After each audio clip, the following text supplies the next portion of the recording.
And we are recording with Dale, motherfucking Comstock. And for everybody listening to this, you are not listening on YouTube because as of yesterday, I have a 1 week suspension on YouTube for discussing odd events that may or may not have happened around an election that may or may not have been America. But apparently, you can't talk about that. That's wrong. Think I got banned for a week. So, if you're seeing this now on YouTube, it's a week from now. Today is Sunday, February 28th, 2021.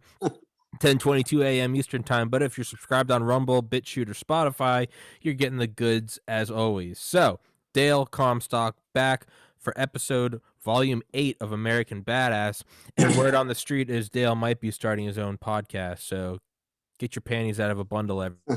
Getting even more Dale. But with that, I'll hand it over to you, Mr. Dale Comstock, All right, youngest brother, ever member of appreciate it. Delta Force.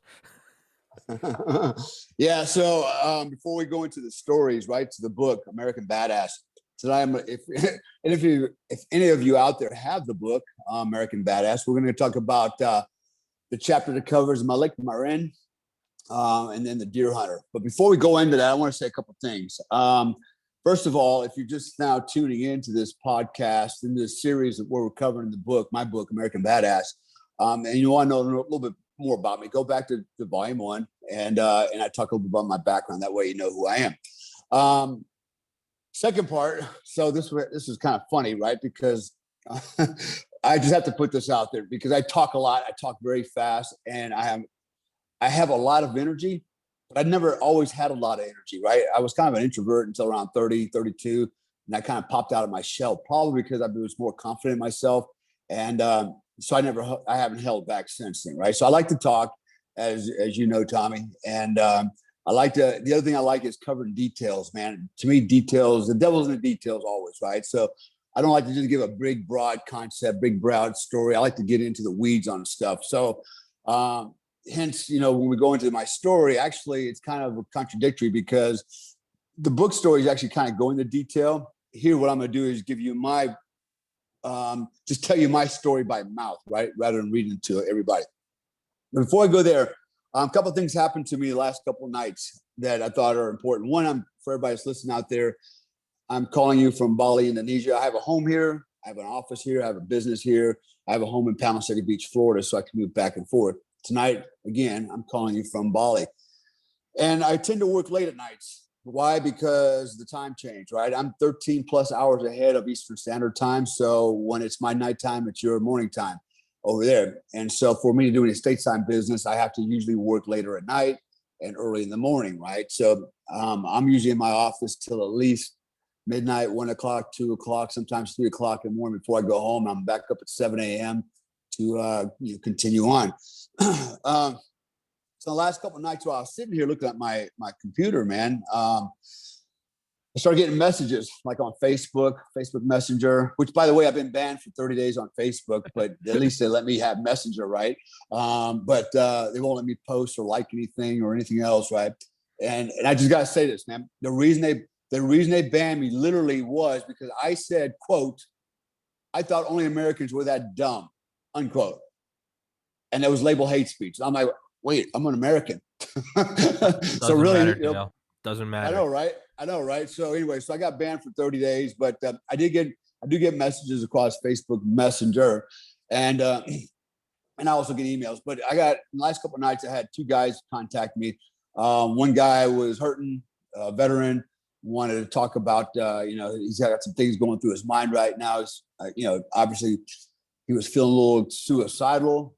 He's dealing with a lot of stuff, and just kind of wanted me to kind of talk to him and see if I could kind of, brighten up his day a little bit, right? And then I had another guy contact me. He goes, "Hey, man, what do you do, when you have a family member that commits suicide, and how do you deal with that, right?" So, interestingly, on the second one, I know exactly what that's like. So my grandfather on my German side that I was very close to, grew up with, he was my grandpa, man. And we spent, I love my grandpa. And one day he ended up committing suicide out of the blue. Got in a big argument with my grandmother and disappeared. My dad, my uncle found him hanging from a tree down at the river. where my grandfather and I used to always hang out and walk together, you know? And so, you know, that was kind of a shock, man, at my age, you know, like, whoa, you know, I really never got over it per se. It was always a seed in the back of my head, you know?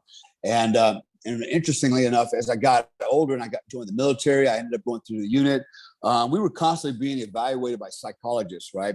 We had several in-house psychologists, and they were constantly testing us and tweaking the machine, you know, making sure that we're not, malfunction, so to speak, right? So we'd have to get our annual mental checkups. And I remember one day, the psychologist, he was reading my profile, and he told me, he goes, you have all the characteristics of someone that is potentially suicidal. And I got to tell you, man, that was it's kind of shocking, because I know what happened to my grandfather. And I thought, man, is it genetic? You know, maybe, maybe I'm inheriting a trait for this, right? And makes me more prone for it.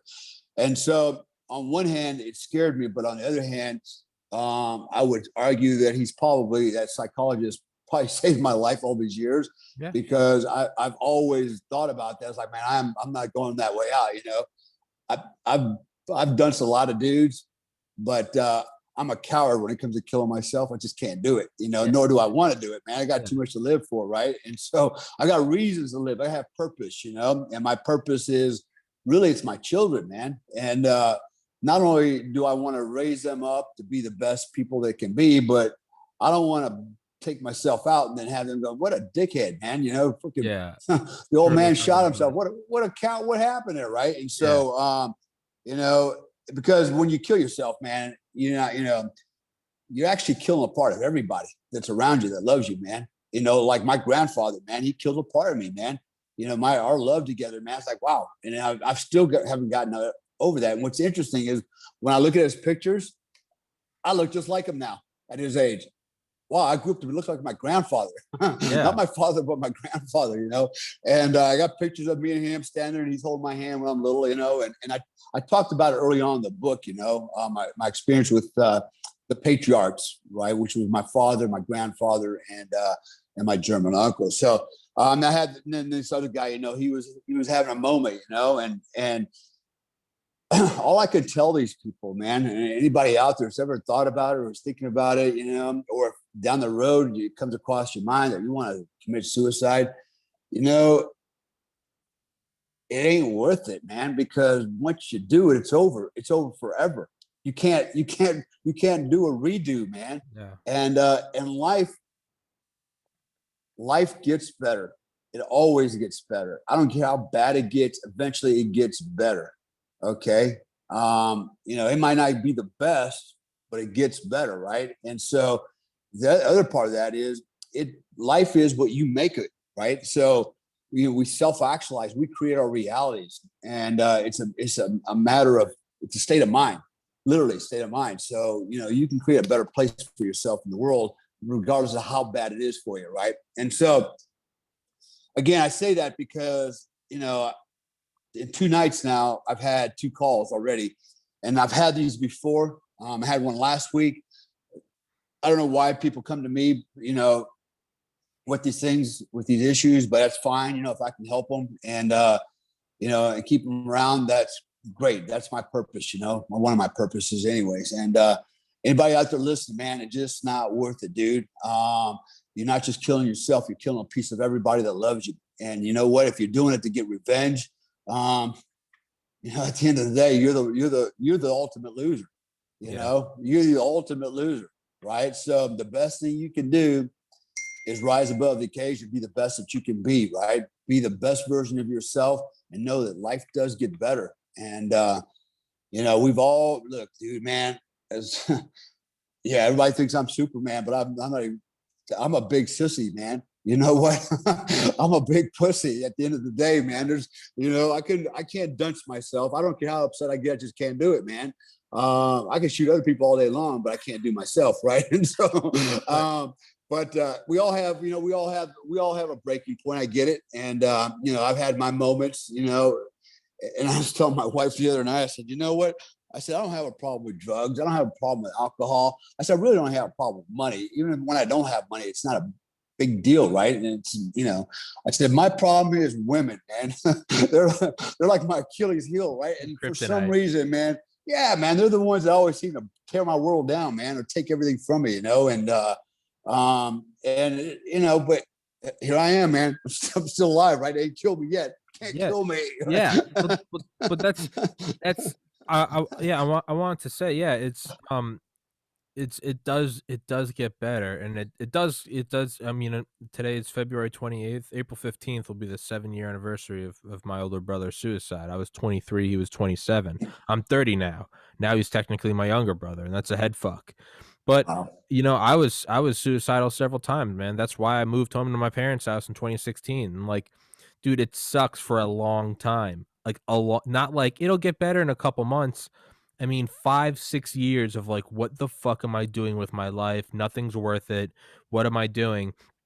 But my logic was the same. I was like, man, I took it as like a personal insult by the universe. I was like, I'm not going to let this thing beat me down and not let me experience happiness. It wasn't even like a desire to live so much as it was a desire to just like be like thick-headed. I was like, I'm not going to let life get the last laugh. And I just held out. And I mean, yeah, dude, there's still troubles every day, but I can tell everyone listening from a firsthand experience, it does get better. Like now, I'm moving out soon. I do a podcast. I make money on it. I become friends with guys like Dale.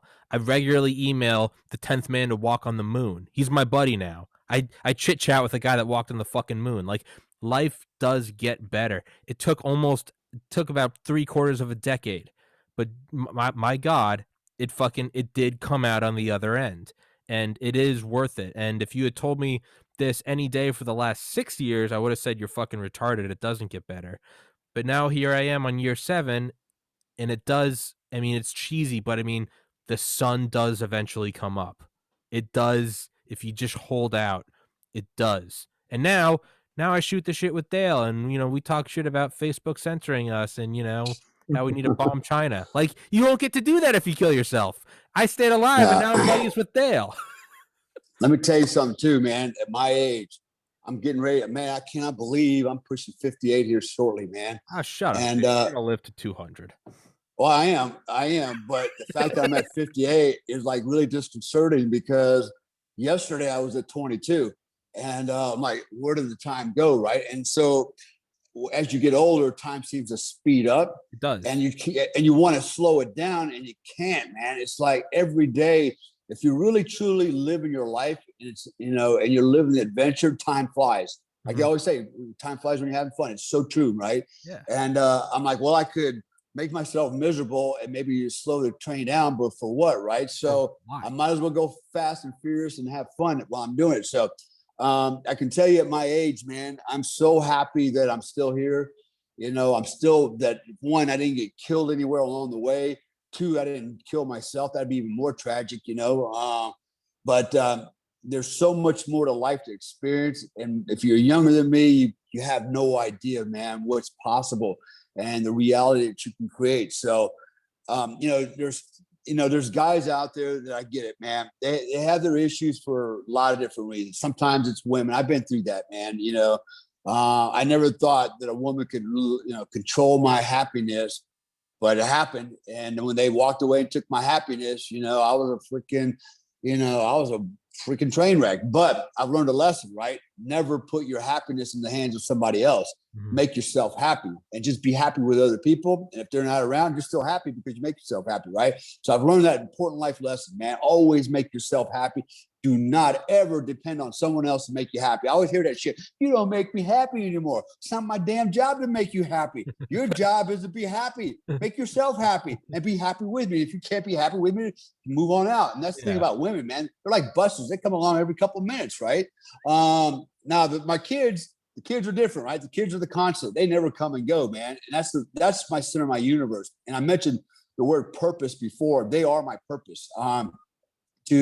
To raise them, to mentor them, to be all, to be everything that they would, that they would hope that I would be for them as a father, right? And so when I do eventually die from natural causes, or, freaking in a gunfight with a bunch of bank robbers or some shit, that when I do check out, they go, man, my dad was a hero, man. And they sing me praises, right? Okay. then there's other guys that, that have issues with, their wartime experience, and look, everybody deals with things differently. I'm not knocking anybody. But we all have our different demons, Yeah. Me personally, I don't usually sleep at night for, letting air out of bad guys, man. And, fine. They signed up for it just like I did. Right. Mm-hmm. And I just happen to outperform them. The issues I come up with and I've had were with, the experiences with kids, and women in combat situations, right? And the screaming, man, and all this that goes along with it, and the death for them, right? That's so unfair, and that's the one that's hard to live with, particularly if you have children like I do, right? So I think we've talked about this before a little bit, but basically, that's that for me as a father, and as a husband. That's the killer, man. That's what that hurts you more than freaking anything else, man. Yeah. It's seeing the crying and screaming and the tears and the fear, especially in little children, man. It's just so wrong, right? And so everybody has their issues. Some of it's watching your guy next to you, your buddy on your team, get smoke checked next to you, like holy shit, I don't have that issue, not because I don't care about my friends or anything like that, but I know that all my friends, when we signed up, we agreed to do this, and we knew the risk, and we accepted the risk. And I know that all my friends that were with me, or that went to combat with me in one way or another, that were killed. I'm not gonna say it died with a smile on their face, but they died doing what they wanted to do, right? And that's a better way to go out than suicide. And if you can't go out in combat, go out natural causes, doing great, wonderful things, and leave behind a legacy, And so I talk about my coaching. So one is, what is your purpose? Define that. Most people don't even know what their purpose in life is. Two is, what do you want to? How do you want to be remembered, man? And so those, if you can establish those two things right there, you basically set a compass heading for life to get you from here to wherever the hell you want to go, to that happy place. Anyways, so I just want to kind of start with that real quick for anybody else out there listening.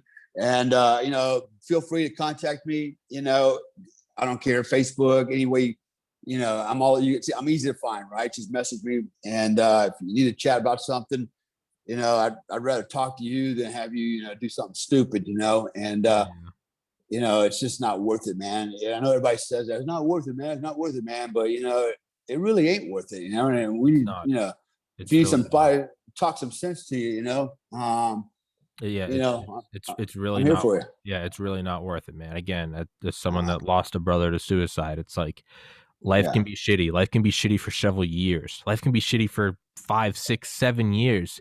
But dude, I bet if you could talk to my brother right now, I would guarantee you he'd be like, fuck. Like, why did I check out? Like, life can suck for a while, and it can suck for half a decade. It can suck for a decade, but like, it does eventually open up. And you know what? If it never opens up, guess what? You eventually get to die anyway from natural causes. So it's like you get to check out anyway. Like, yeah.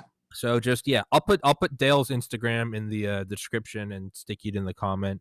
So if anyone wants to reach out to Dale, do so. Yeah. And I think it's Official American Badass. Yeah. Dale Comstock, Official American Badass Instagram. That's where I contacted you last year. I was just like, hey man, we do my podcast. I'd be delighted. I was like, fuck yeah.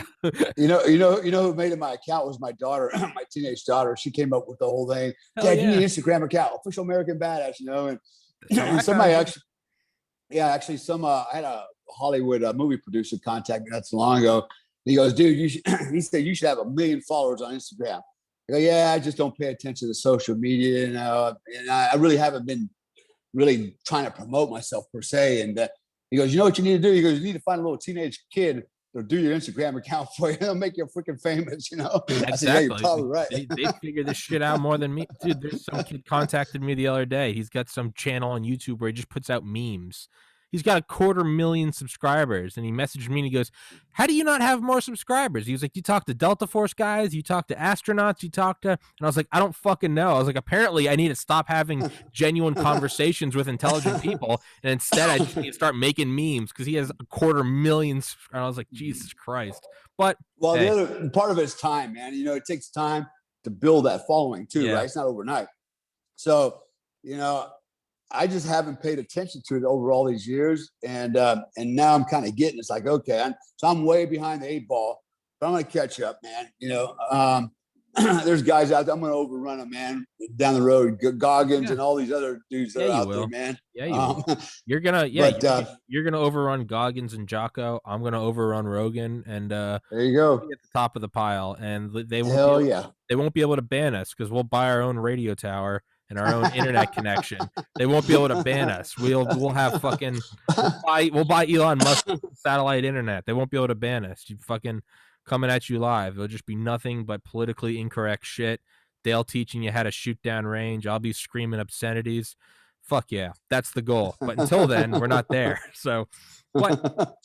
Building it. Take it away, Dale. Yeah. So next story, the next chapter is it's titled "My Lake Marin," and so a little bit of backstory on this guy, right? So, I spent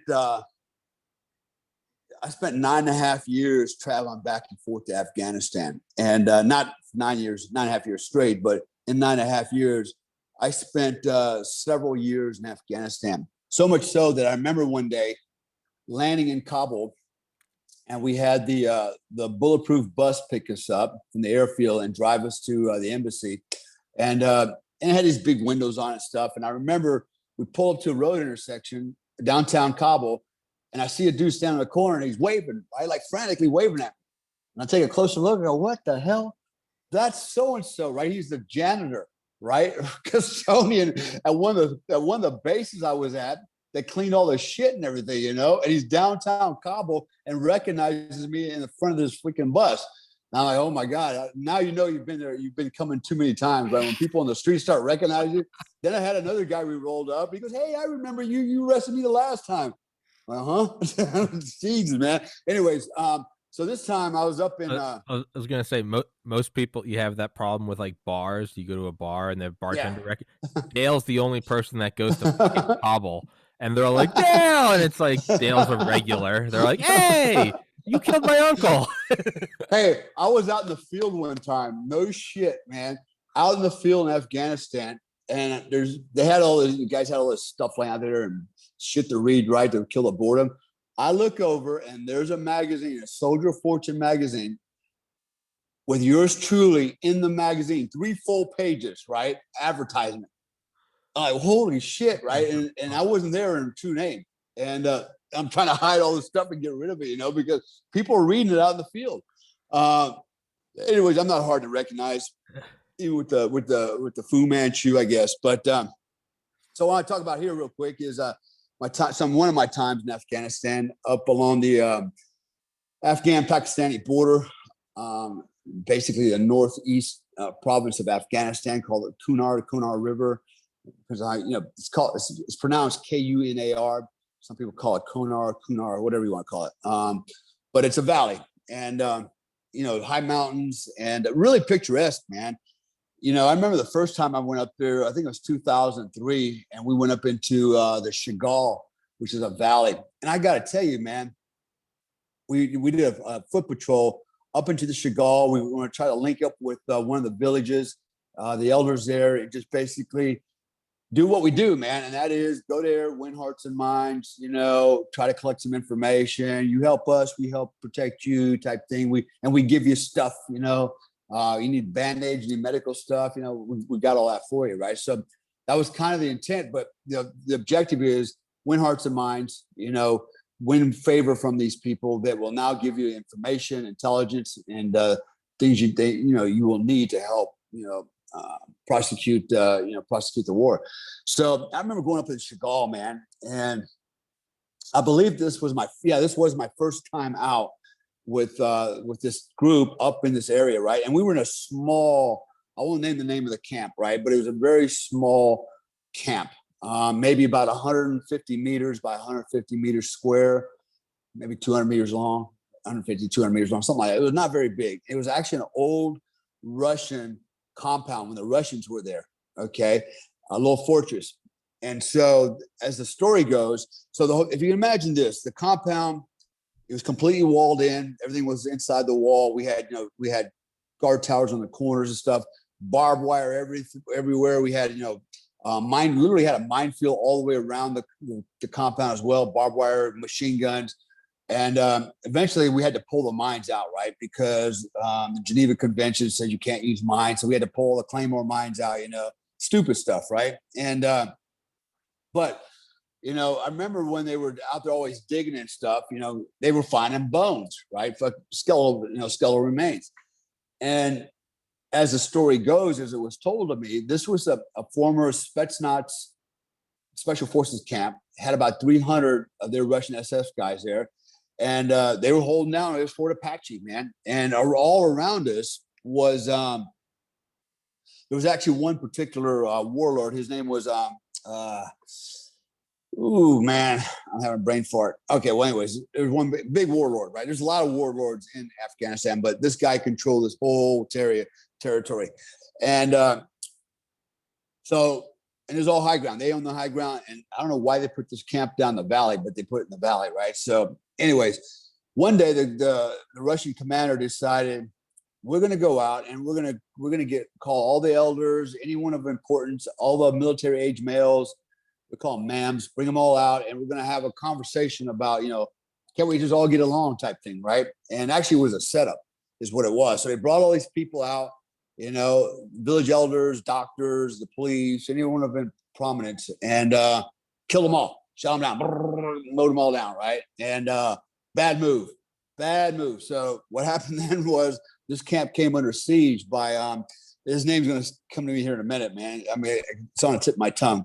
But anyways, came under siege and all of them were wiped out. All 300 freaking dead, right? And that's where all the bones came up from around the compound. And now came under siege against the Spetsnaz. The Spetsnaz were under siege from the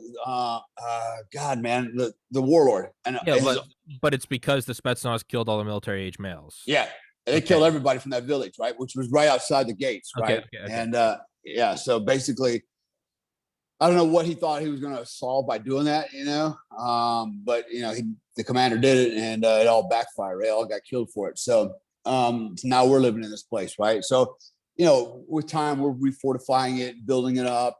That's what you do, man. You keep fortifying your defenses, make it bigger, better, and stronger.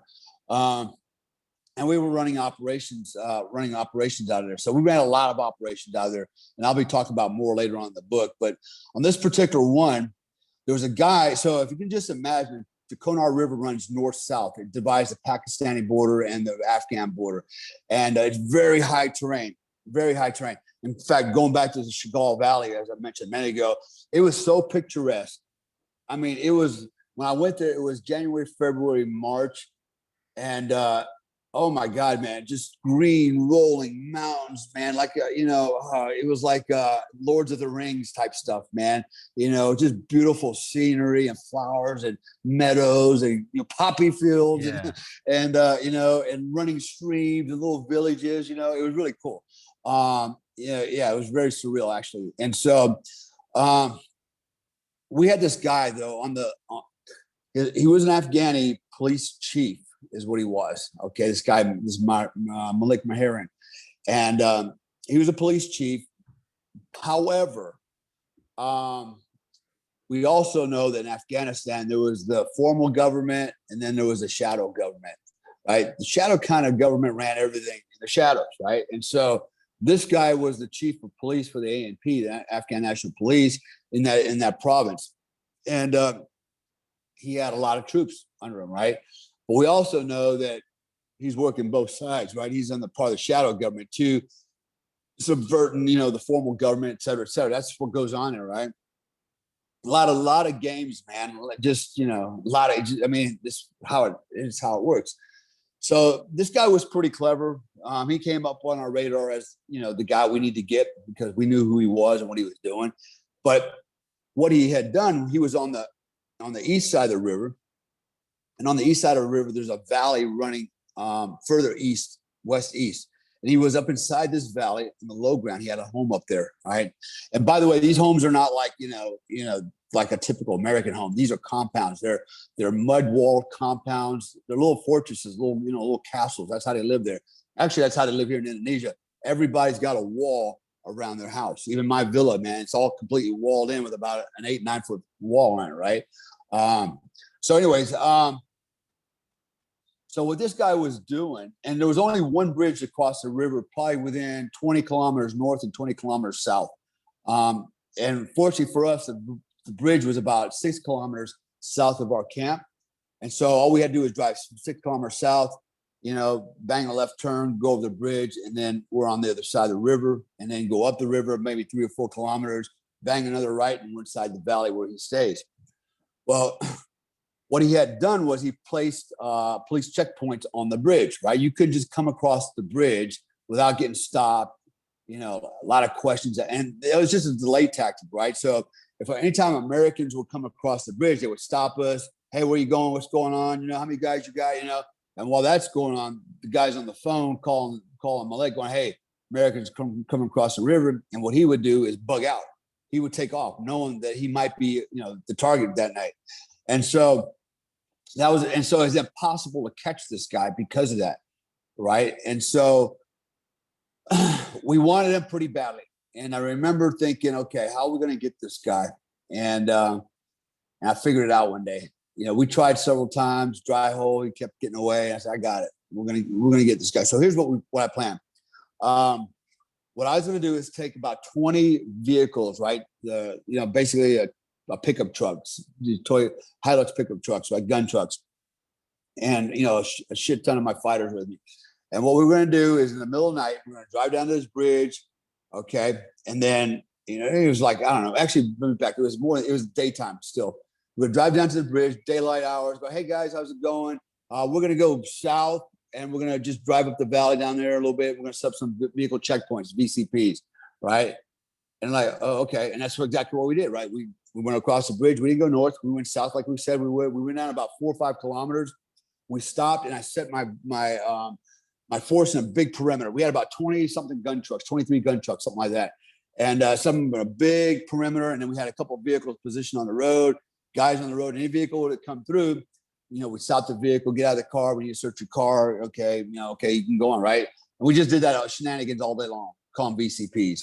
And these are dirt roads, by the way. These are not hardball roads or anything like that. It's pretty, pretty primitive. So the whole idea was to stay out there long enough so the guards, the cops at the gate or the bridge going, hey, yeah, they're still out there doing the VCP thing. And then, not really, if the Malik had already left, you're like, it's clear, come back, you're just running VCPs, you're good. So he came back to the home. So that was the plan. And then later on that night, probably around midnight, I make sure we're making plenty of noise down there. Everybody knows we're there. We're stopping cars, lights and stuff, making a big production out of it. But while that was going on, what I actually did is I took most of the force minus the drivers of the vehicles. So I had about 40 guys with me. And what I did is I assembled them. And what I decided to do is we're going to move basically in a northeastern direction. And there was some high ground, right? Because he was living in a valley in between these mountaintops. And so what we're going to have to do is move northeast and then climb this mountain, right? Come over the top of the ridge and then come swooping down on the backside of the valley and then circle him, right? So he couldn't get out. And the other thing I had to do was I brought another special forces team across the bridge at what we call H-hour hit time, right? What they had to do is come across the bridge, and as they came across the bridge, they basically, pulled guns on all the guards and the police, locked them up, arrested them, and then so they couldn't make the phone call. And then what they did is once they did that, they came in and blocked off the mouth of the valley, right, with their vehicles. So now we had them, basically in a fishbowl, right? So that's exactly. So we ended up on this ridge line. We stayed up on the high ground till a certain time, and then the plan was, when his lights went out in his compound, knowing he's going to bed down, that's when we were coming and get him. We already knew that the front had been locked down. We had eyes on the target, so we know he didn't squirt, get out of the target, and we had him wrapped up. And so a bunch of weird things happened, though. One of the weird things that really happened, which we couldn't figure out, was this Cobra helicopter shows up. So we're up on the high ground. We're actually not that high up. We're maybe 200, 300 meters up on a ledge, and we're just kind of like laying on the ground, just taking our time, waiting, let the time go by. And all of a sudden, H-64 attack helicopter comes flying in and just hovers over his house, like literally at eye level to us. Just he's hovering over his house. I'm, what is going on here, right? So I'm thinking this guy's going to get out for sure, and he's going to start running because he thinks he's under siege by a helicopter. We don't know why the helicopter did it. He kind of hovered around for a little while, and then he kind of flew away. Okay, and nothing happened. So we then went down. Finally, let's go down and do this thing. So I was the breacher, among other things, right? I'm the only guy that can handle explosives. So I built a breaching charge, and we didn't have these.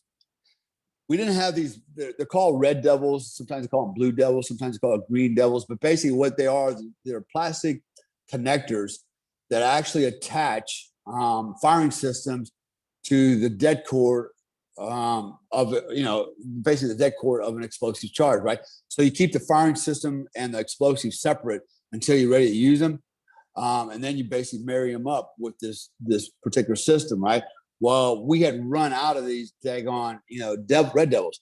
So I had to go old school, and that was basically tie a figure 8 knot with the dead cord, which dead cord and time fuse is very thick and it's very hard to work with, right? And I'm trying to do this in a hurry. So I get up to the door, and he's got this big, giant wooden garage door outside the compound, right? Massive wooden door. And so I'm thinking, shit, how am I going to get through this daggone door? So I placed the charge. There was a smaller door that was carved out of the bigger door. And I said, okay, this is it. So I placed the charge on there, pull the firing system. I run back behind cover. And then there's like a little tiny pop, and the door didn't even open up. What happened was when I tied the figure 8, you got to remember, it's pitch black. I'm in a hurry, and I'm wearing flight gloves. And this whole thing just kind of came unraveled. I guess I didn't tie a good figure 8, and it fell off the door. It fell off the charge, right? And it just, the only thing that fired was the cap and not the charge itself. Well, my Afghans, they thought that was a charge, right? They said, like, hey, let's go. And then when they ran out the door was still closed. The guy just kicked it and goes in, right? So I was like, okay, whatever, right? So we got in. And we didn't even need the explosion. You could just kick it in from the outset, but we didn't know that. So I remember we entered, and that's when it kind of got interesting, right? So he was there, and so was all his family and whoever else was there, a bunch of women, right? And, like over there, right? They can have lots of women and kids and stuff. And guests, relatives, everybody's living in this daggone compound, right? Which was multiple little buildings inside the compound. I remember going in, man, we're kicking in doors. And, the funniest shit is when you kick in a door, you go to clear a room, and you're tripping over goats and chickens and shit, right? Because they're all inside the room, in the bedroom, right? With everybody else. They're just part of the furniture, right? And so, you don't have to worry about falling over a couch or a coffee table. It's usually going to be a cow or a goat or something. If there's, well, I've literally gone into a room and the guy's asleep holding his chicken, right? Like sleeping with his pet chicken, like, whoa, wait, don't hurt my little chicken, I mean, some of the stuff you see, people having sex, oh my, that's another story I have later on about that. But you come across some really interesting moments in those nights. But anyways, so we clear the place, we catch the guy, we arrest him, and I thought he was he looked a little surprised, like, damn, how did they catch me? What he didn't realize, we had a pretty elaborate plan, and it worked, right? So, and off he goes, right? So, and I remember when the op was over, the sun was coming up, and usually you try to get back to, your camp, your fob before it gets daylight, right? Because if it's daytime, obviously the Afghans can see you, the Taliban can see you. It can set you up for an IED, ambushes, all kinds of stuff. So we try to get back in the cover of darkness. This particular night, it was, sun was coming up, and we were loading, we call them pucks, personnel under control, right? Because you can't call them prisoners, detainees, right? Because, fucking goddamn John McCain, some of these other dickheads, you can't be bad to the bad man because you'll just make them badder, that kind of bullshit, right? Make them angry. Yeah, it just, oh my God, I got stories, a ton of those stories too. But anyway, so we pucked everybody. We still flex tie them, we still treat them like prisoners. We just call them pucks, not prisoners, right? You're under our control, prisoner, puck, person. And so I remember after we got everybody loaded up and the trucks were getting ready to drive off, we left all the women behind, right? Because you can hear all the women wailing and screaming, and remember one of the guys in my vehicle with me said, he goes, you know what that means? He goes, when the women are screaming. And I go, what? He goes, that means we got the right guy because they know he ain't ever coming back. I'm like, that's good. That's good to know, right? and I mean, yeah, they're all out there, wailing and stuff because they know we got the old man. He ain't coming back. So, anyways, that was Malik Marin, and it was a fun mission because the way it went off, and it just showed that, man, we had a good plan. We used a ruse, made them believe we're going to set up a VCP to the south. We really played it up, and then little did they know, in the cover of darkness, I took about 40 Afghans and we lined them up. Got a head count, got our nods going, pitch black, and silently snuck off into the desert, up into the mountains, and climbed the mountains, got to the other side, surrounded the place, and then it was a great plan, man. Then the SF guys at their time came across the bridge, put guns on the police, locked them down, handcuffed them, took their phones, and then positioned themselves at the mouth of the valley. So there's no way he's squirting out. And we actually had a platoon of Marines that were coming in on the other side, on the far ridge, but we had a guy break a femur, one of the Marines break a femur, so they kind of got delayed. They were kind of there, but they weren't there. But that guy, if he would have run, he would have never made up that mountain anyway. So we were still good, but perfectly executed, went really well, and we got our guy. So that was one of my experiences there. There's many of them up there, but the next one I want to go into, the next story. Come on, Dale. Let me piss. Shut up, Dale. Shut up. Always pissing, man. I told you got to get one of those piss tubes that race car drivers have, man. Anyways, so the next story I'm going to go into is the next chapter. It's called A Deer Hunter, and anyways, it's a little. I think it's kind of funny, actually, what happened to me. And so by virtue of being a fact that I was in a Delta Force, I spent almost 10 years there. It was inevitable that at some point during my tenure in the organization that I would be a part of the selection team that would actually assess select the new recruits, right? My job was to help facilitate the process, the training, or the selection course. I keep saying training. That comes later. So the course, I won't name where it's done. I can just tell you it's up in Northeast United States, very mountainous terrain. It's actually not really a secret where it's located, but again, just so I don't get myself in trouble, I'm not going to mention the actual location. But so my job, and I was a cadre 3 different times. And as a cadre, there's certain things that we had to do, and it was not negotiable.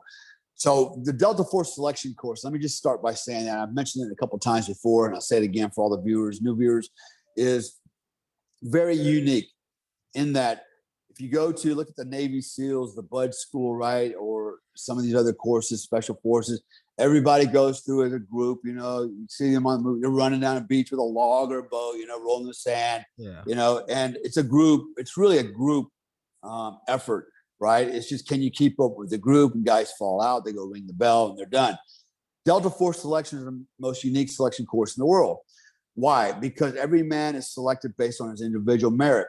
Okay, first of all, nobody's yelling at you, nobody's encouraging you, nobody's smiling, everybody's stoic. You don't know what the standard is. You're just told to do the best you can. Whatever that means, do the best you can. When's it going to end? When it ends. How long do I go? Until it ends, right? Do the best you can. And just keep doing the best you can, right? So do the best you can physically and mentally every day, day in and day out. It takes its toll because the first thing that goes is your body. If you're doing the best you can, your body's only got so much endurance in it before it starts to break down. Your knees start to go out, everything starts to hurt, you're losing weight. And then what happens is your mind starts to go, right? And so all the stress and pressure you're under, you put on yourself. Nobody else is putting it on you, right? They just put you out the truck, say, have a good one. What's the standard? Do the best you can. Yeah, let your own mind eat you, kind of. That's basically what it does, right? So, and So example, in my selection course, when I went through, there were 110 of us that were selected Army-wide, 110 Army-wide that were in this course. Of the 110 that started the course, 6 of us completed it and 3 of us were selected.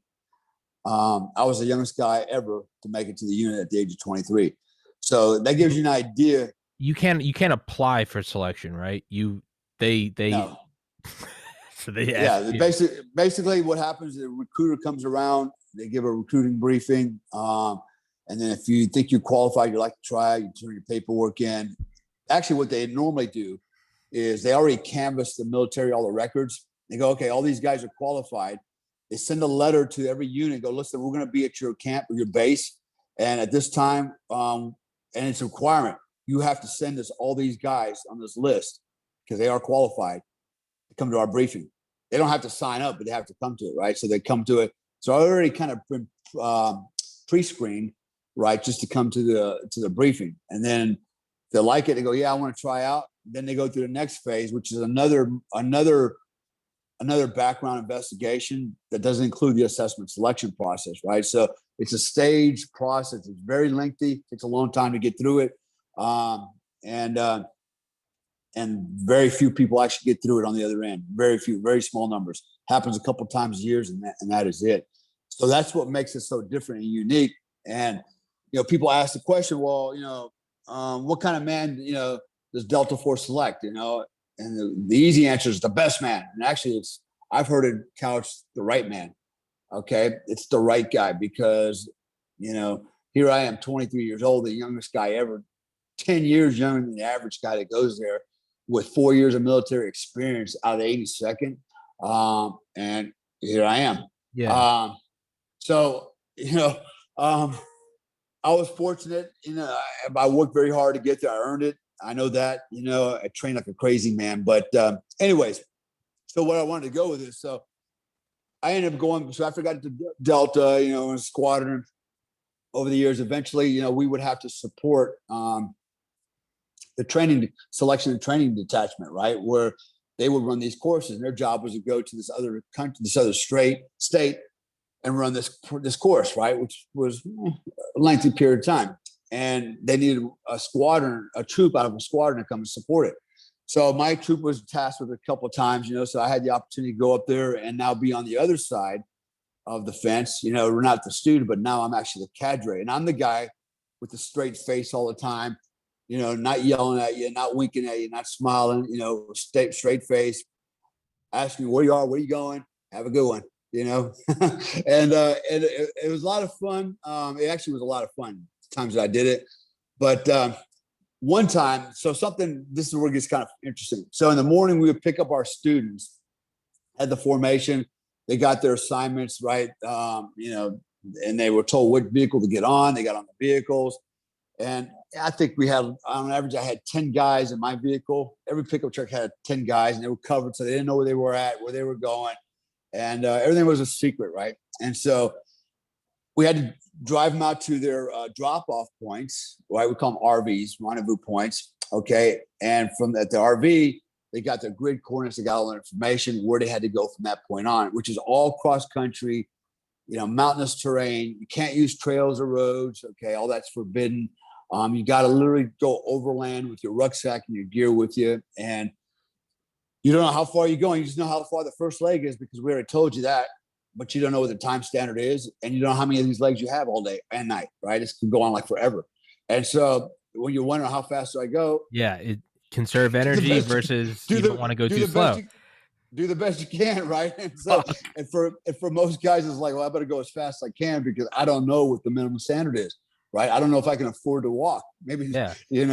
And so and that's where the stress really starts, man. Yeah. Because you're smoked, man, because you just don't know, am I going fast enough? Yeah. And if you want it bad enough, you're just going to keep pushing and pushing and pushing. Hope to God it's good enough to get you to the other end, right? Which is, for most guys, it's not enough. They just don't have enough gas in the tank, just don't have enough drive to get them to the other end. So I remember one day I'm taking my guys out to their first drop-off point early in the morning, And there was another guy already out there, another Delta guy operator out there, cadre. He had just dropped off his guys, and you don't drop them all off at one time. Basically, everything stays buttoned up. You take one guy off the truck at a time. You bring him around the front truck. You show him his grid coordinates. Where you at? Where you going? I'm here, Sergeant. I'm going there. Have a good one. They kind of look at you and say, have a good one. Get out of here. Right? They're gone. And you wait about 5 minutes and you bring another one out. You do the same thing, right? So the idea is every guy leaves the RV by himself, and they're going to go in different directions like a starburst, right? They don't know. They can't follow each other because they have different grids, right? So my first guy that was already there, he had dropped his 10 guys off, and on my way out there, he called me on the radio. He goes, hey man, he goes, listen, you know, I know you're coming out to this point, this drop off point, but he goes, just be aware, man, there's a deer out here, and you know, he's been hurt. He's hurt pretty bad. You know, I just want you to know he's laying on a tree under here, you know, make you aware of that. And I'm like, yeah, so what?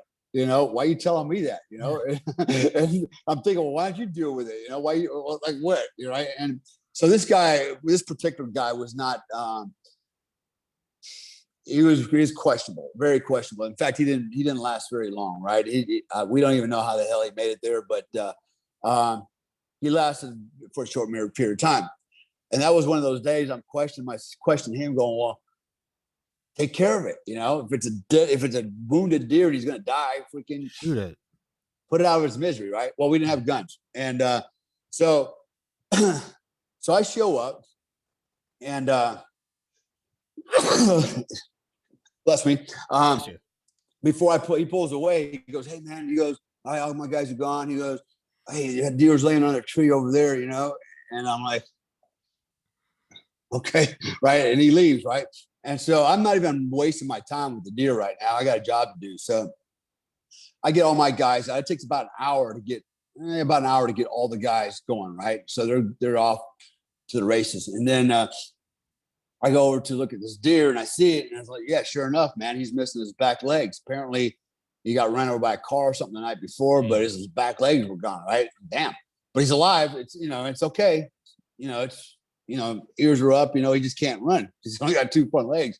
And so I'm thinking, oh man, you know, I can't leave him laying here. He's going to suffer and die, you know, and maybe I could put him out of his misery. Well, we didn't carry guns. We weren't allowed to have firearms with us, right? So I'm thinking, okay, what am I going to do? I'm going to do this, right? So I go back, and I have a Swiss Army knife in my pocket, right? I got like a 2.5-inch blade, and okay. And I find a crowbar in the back of the truck. Crowbar, Swiss Army knife. That's about as deadly as I'm going to be able to get, right? And so when I go back to get this deer, right, my thinking was, okay, I'm just going to bludgeon him, you know, and maybe cut his throat, you know, and just bleed him out, right? And so, but as I start approaching him, this little shit gets up on 2 legs and starts running, like hauling ass through the woods, right? Dragging it back in behind, but he's freaking moving out pretty good. And I'm like on a dead run behind him. I'm like, holy shit, you know? And I'm like, slow down, little buddy. I just want to kill you, you know? I just want to put you out of your misery, man. And so this thing runs out on the hardball road, right? It's a little 2-lane road. There's no traffic on it, right? It's out in the country and in the mountains. And so when he gets on the road, he's literally now running down the center line, right? The yellow lines as fast as he can. You know, little legs going on. And I'm like, holy shit, I'm right behind him, right? And I'm swinging on a crowbar. I keep missing. And finally, I close the gap just enough. I crack him in the back of the head once. It took a crowbar enough to slow him down. I jump on his back, right? And now I'm like riding him like a horse, but he's only got 2 legs. So I squashed him on the asphalt. I'm sitting on his back. And I already had figured out what I needed to do. I dropped the crowbar, and I grab him around the snout, and I lift his head up, right? And just expose his throat. And I take the Swiss Army knife and just cut his throat with it, right? Yeah. Open him up. So I'm opening him up, and I'm sitting on him. I'm bleeding him out. Blood's going all over the place, right? And I'm taking like a deep breath, like, holy shit, you know, that was freaking intense. And when I look up, one of my students had come back, and he was standing on the side of the road holding his map, and he's watching this whole thing go down.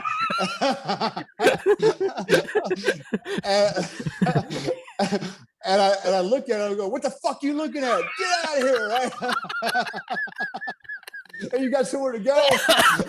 You're next. And he takes off running the freaking woods, right? And I thought about it. I go, oh man, wait till the night when he's sitting around the campfire with these guys. He goes, man, you never gonna believe what I saw never happen. fucking believe what I saw. He ran down a deer with a crowbar and a Swiss Army knife. Cut his fucking throat. Well, anyway, so I take care of that problem, right? And no point in letting it go to waste. So I throw it in the back of the truck, you know. Yeah. And figure we'll eat that sucker later. So, and so then this was like a Friday when this happened, and this particular weekend was going to be like a free weekend because we normally worked every day, all night, every night, right? And in fact, this particular day was like a training day. It was actually the selection course yet. So they had on this Friday was the last day of their train up, right? Get them figuring out how to do this thing. And then we're going to take the weekend off. And then Monday, the whole course takes off and starts, right? The assessment part. So we had the weekend off. That's what I'm trying to say. And so we were allowed to bring our wives and girlfriends up, you know, hang out with them a little bit, you know, because we hadn't seen them in a while. And so my ex-wife, way back, she comes up to see me, and we go to this place. It's a resort like up in the mountains, and we're like, hey, why don't you just get a room up there and we'll hang out up there. Resort area, beautiful, you know, mountainous terrain, and you know, freaking spend the weekend together. Mm-hmm. So So she shows up, and I'm driving a red Mustang GT 5.0 at the time, right? It's all tricked out, man. Mag wheels, you know, I really hooked it up, man. It's my pride and joy. And you know, at freaking we're at the resort, and then I think it was Sunday morning. We were leaving the resort, and it was like a really narrow 2-lane road, right, coming out of the resort to the woods, you know, and you couldn't drive very fast. I mean, his max speed was probably 25 miles an hour. And so there was these, you know, deer crossing signs everywhere. So I'm aware there's a lot of deer out in this area, right? Big damn deer. And big damn deer. That's like big ass deer, but they're big damn deer. And so I got my wife in the car, and my Mustang's red. And so I'm deliberately driving slow down this windy road. And all of a sudden, these 2 deer come out, right? Bucks, big ones. The first one comes darting out and runs right in front of my car to the other side of the road. And right on his heels is the second one. Now, I don't know what this guy was thinking. Rather than running in front of my car, he runs right into the car, and he hits my front quarter panel. And he hits it so hard that when he hits it, he launches straight up in the air to the point where we can't even see him through the windshield, like up in the air like a rocket. Right. And when that happened, my car was red. He took all the paint off, the red paint off, and it kind of like somehow sprinkled on the windshield. So it looked like red blood on the windshield. Right. And he crushed the quarter panel, the rocker arms. He slashed my tire, literally slashed the damn tire. He went up, and then he came down. He landed on my roof, slid down the roof, and pulled my mirror off, knocked off the quarter panel, the rocker panel on that side of the car. Right. I mean, it was a serious collision, man. And he just demolished my car, and he hit me. I didn't even hit him. And so my ex-wife was just freaking out over there. I think she was my girlfriend at the time. And now she was my wife because she was my girlfriend. I probably wouldn't have married her after that. But so she's freaking out over there, and I'm like freaking out, right? And there's deers by my car window, driver's side window, and he's like on 2 back legs. And his leg, you know, front legs are like, you know, it's like a stallion. He's up in the air, you know, legs are going, you know, crazy. His tongue sticking out. And he's doing the moonwalk backwards, you know, the electric slide. And he falls down the edge and down the other side to his ravine. And by this time, my wife's like lost her shit, right? Like, oh my God, you know, and I'm not freaking out. But I'm actually kind of mad because he just jacked up my car. And so I throw it in park. I take my seatbelts off. I get out. I walk over to the edge. I look down, and there he is laying there, right? And he's hurting, man. He's done, but he's still alive, right? Mm-hmm. I can see him. He's breathing, and his tongue sticking out, and his eyes rolling up.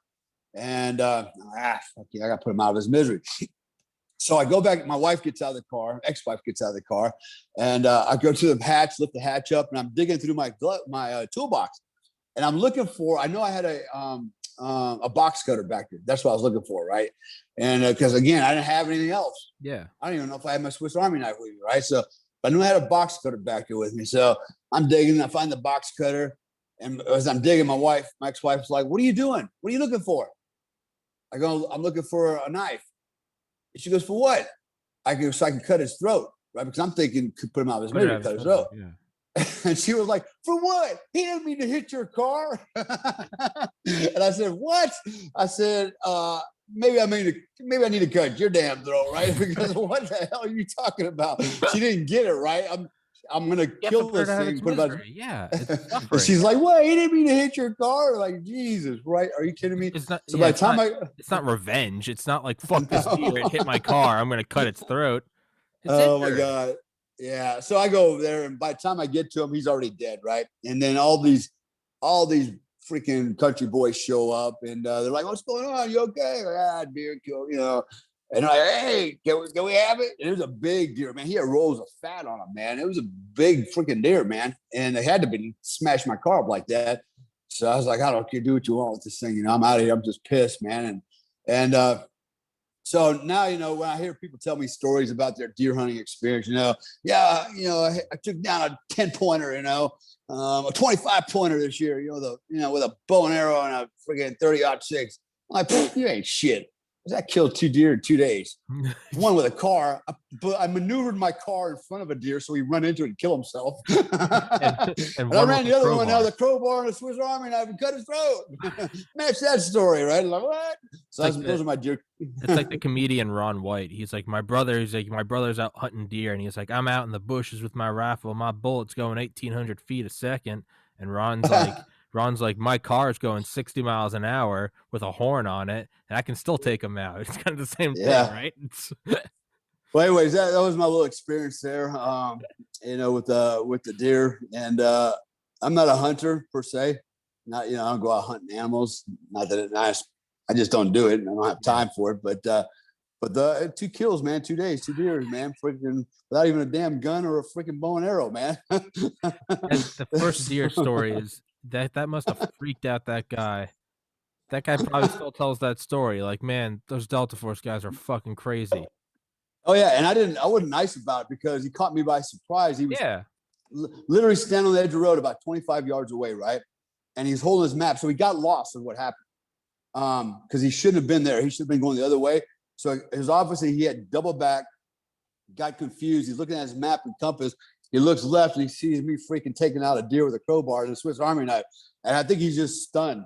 Like, holy shit, right? And he's just standing there, just kind of like, almost catatonic. Like, after I get done doing I don't even know he's there yet, right? I'm getting done. I'm holding this thing and bleeding it out, and I realize I'm in the middle of this road. A truck can come around here any minute and do the same thing to me that it did to him the night before. Apparently, he got ran over by a truck, And I look up and there's a guy standing there, and he's looking at me. And I look at him and go, "What the fuck you looking at? Get out of here! Like, you're supposed to be on the road. You want to be a Delta operator? Get moving!" So he fucking scampers off in the wood. You better fucking run, or I come after you too. God damn it! You're next. Anyways, so anyways, those are a couple more chapters. Next week, I was going to go over a child's hell for a father's profit. Kind of a sad story, actually, but we'll continue to march with my time in in Afghanistan. So anyways, it looks like we're about an hour and a half into it already, which is crazy. We're pretty fast tonight. Well, I think because we started off with the suicide thing, we talked a little bit about that. I thought that was important, man. It is. It is. It's when people reach out to you, man, people you don't even know, they're reaching out for help, then you got to help, man. And so if 2 guys can reach out to me in 2 days, I'm sure there's a lot more guys out there thinking about this and probably listen to this podcast. And all I can say is don't do it, man. Do not do it. Don't do it. The way I look at it is when people reach out to talk to you about feeling suicidal, it's kind of like water spilling over the top of a dam. It took a lot of water before it finally spilled over. So when someone finally comes out and they're like, "Hey man, can I talk to you? I'm feeling suicidal." it means that it's been welling up for months or years, and it's finally Right. spilling over. So you got to remember the little bit you see, whereas you're just like, oh yeah, sure, man. What do you want to talk about? That person is probably they're at the end of the rope when they Yeah. finally reach out. So that's why it is important to talk about. And it's why I always try to, like, when someone does reach out to me, it's why I always like stop everything I'm doing and I talk to them, because it's like when they're finally talking to you, I mean, it's the tip of an iceberg. Like there's a lot behind it that finally pushes them Yeah. to talk. So I Yeah. mean, primarily, I mean, it is such a simple answer, but just don't fucking do it. Just hold out. It's okay to be miserable. You can cry. You can be angry. You can do whatever, but you can't undo it. You can't undo it. You can't undo it. Yeah. It's a permanent. I know it's like a cheesy quote, but it's a permanent solution to a temporary problem. And you're not just killing yourself, man. You're killing other people, a part of everybody else. I had a high school friend of mine, a girl. I remember she committed suicide. She jumped off the Oakland Bay Bridge, not the San Francisco Bay, but the Oakland Bay Bridge. Same in high school. It's like, what were you thinking, man? You know, it's a cute little girl too. I know. I mean, I'm not gonna mention her name, but I haven't forgotten her name. I haven't forgot what she looked like. You know, that was a long time ago, but left an impression. You know, knowing that she jumped off that damn bridge and killed herself. I was like, wow. And that go on and on and on. You know, it just you don't forget. You just don't forget, right? And so that stays with you, and it kind of haunts you. And it's that negative energy I always talk about, that, you know, we don't need to have that in our lives. But when people kill themselves, that's what they're doing. They're giving you that negative energy, like a seed. You go and live with it, you know, because I'm not going to live with it. Now you get to live with it. It's just wrong. And you're not hurting nobody but yourself. And I mean, you're killing yourself, but you're hurting everybody else. And ultimately, you know, you may not be killing other people, but you're hurting them for no reason. And your revenge is actually not even revenge, because at the end of the day, you're the only loser, you know? So, it sucks, man. But anyways. It is.